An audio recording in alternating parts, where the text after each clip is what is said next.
language as a form of action. Language is not only a tool for conveying information, but also a tool for taking action. When someone speaks, they are actually performing a social act, such as give a command, requesting, promising, or prohibiting. According to Stephen C. Levinson in his book Pragmatic 2008, 226 until 228, language must be understood as an action carried out by speakers in a specific social context. This is also emphasized by Norman Fairclough, 2003, page 22, who states that language is a social practice. This means that every utterance has a specific function and purpose, not just a sequence of words. Speech Act. Speech Act theory was first proposed by G.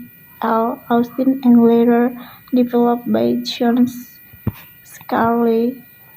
According to Austin, every utterance has three types of acts. Number 1, locutionary act. Number 2, illocutionary act. And then number 3, perlocutionary act. This explanation can be found in Levinson 2008, page 2029 until 2031. Locutionary act. A locutionary act is the act of literally uttering a sentence in accordance with its grammatical structure and meaning, without regard to its intended purpose or effect. According to Levinson 2008, page 2029, locutionary act focuses solely on what is explicitly said. Illocutionary act and illocutionary force. Next are the illocutionary act and illocutionary force. An illocutionary act is the speaker's intention or goal when uttering a sentence, such as requesting, ordering, refusing, or promising. Illocutionary force is the strength of the intention behind the utterance. According to Holmes and Wilson, 27, page 219, illocutionary acts indicate the social function of an utterance. For example, conversation 8a. It's raining. Locutionary, the sentence is statement. However, illocutionary, the speaker is indirectly requesting the interlocutor bring an umbrella or stay home. Locutionary effect. Next is perlocutionary is the effect or impact that an utterance has on the listener. According to Levinson 2008, page 231, perlocutionary speech is concerned with the reaction that occurs after an utterance is uttered. For example, conversation A. It's raining. And B. Take an umbrella. In this example, perlocutionary speech, this listener takes an umbrella. Direct versus indirect speech act. Direct speech act. Direct speech act occurs when the sentence format is functions. According to Levinson 2000, page 293, example, please close the door. The imperative form is used to give direct command. Next, the indirect speech act. Indirect speech act occurs when the sentence form does not meet its illocutionary function. For example, of everyday conversation. The door is still open, is it? Is not it? Grammatically, this is declarative sentence. However, illocutionary, the speaker is asking someone else to close the door. Felicity condition. Next are felicity condition. Felicity condition are the requirements that must be met for a speech act to be considered valid and successful. According to Austin, as further explained by Levinson 2008, page 245 until 2056, there are several important conditions.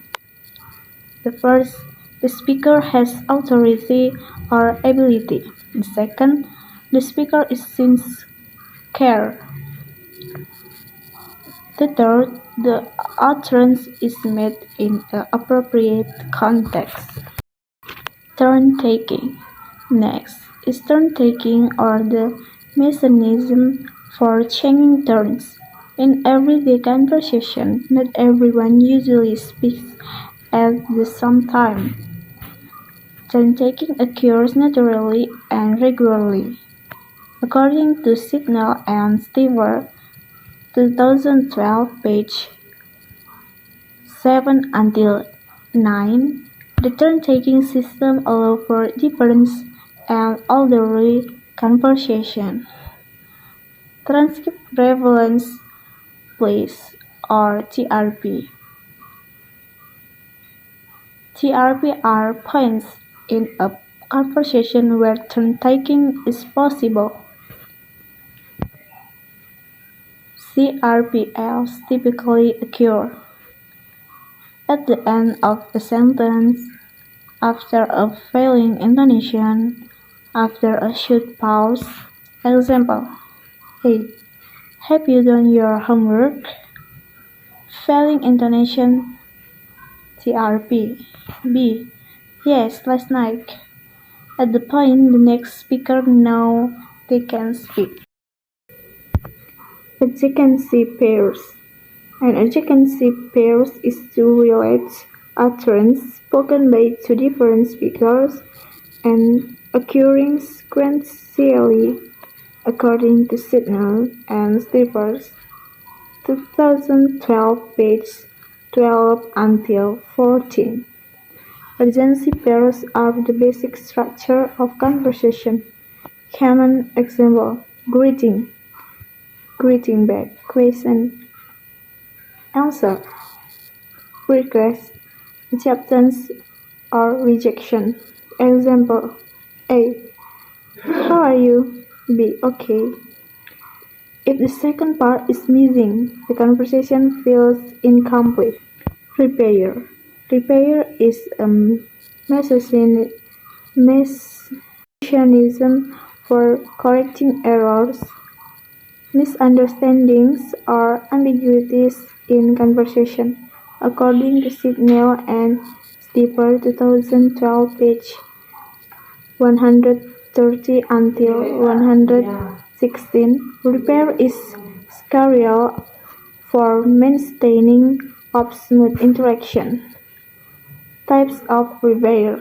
Number 1. Self-initiated self-repair. The speaker corrects their own statement. I will come on Monday. I mean Tuesday. Second, other initiative repair. The other person asks for verification. A. Let's meet at 7. B. 7 in the morning or evening. Overlap. Speech overlap. Overlap occurs when two speakers speak at the same time. Overlap doesn't always mean impoliteness. In many casual conversations, overlap actually indicates this. enthusiasm, involvement. According to Holmes and Wilson, 2017, page 277, overlap often occurs in informal conversation. Example: yesterday I met B. Oh, that one on campus. Politeness and face work. In pragmatics, politeness relates to how speakers maintain social relationships through language. According to Brown and Levinson in their book Politeness, some universals in language use 1987. Every individual process what is called face, a social self-image that they seek to gain to respect of others. Facebook is the speaker's effort to maintain, protect, or restore their own face and that of their interlocutor during an interaction. Politeness and Facebook.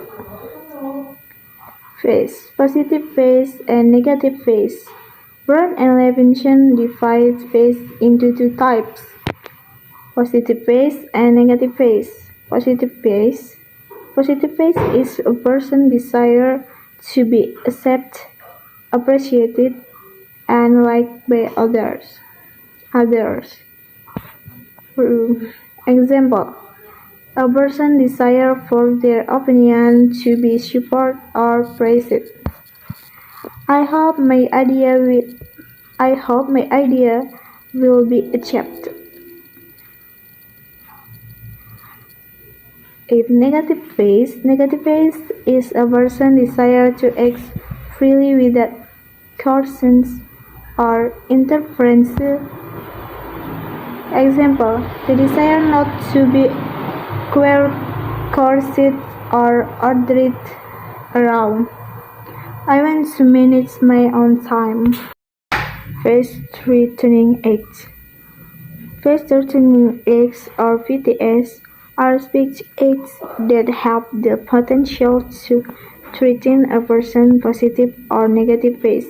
According to Brown and Levinson, 1987, page 65 until 67, almost all speech acts have the potential to be VTS.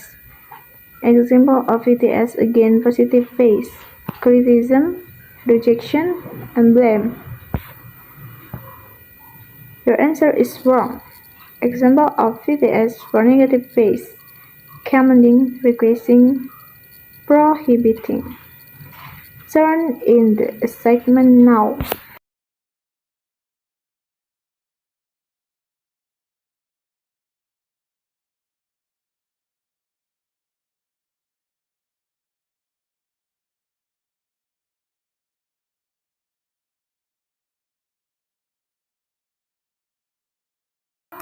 Positive politeness.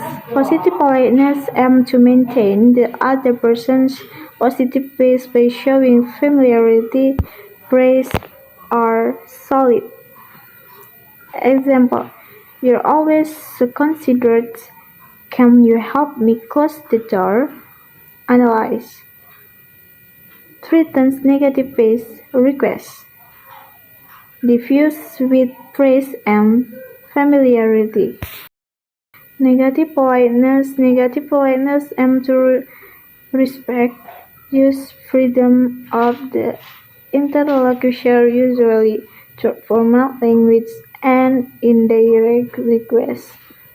Example: excuse me for interrupting you. Could you please close the door? Analyze. VTS still exists. Diffuse with an apology and a question. Off record. Off record is the most indirect strategy, so responsibility for meaning is left to the interlocutor. Example: the room is a bit noisy. Is noted. Analyze. No explicit request. The speaker expects the interlocutor to infer the meaning.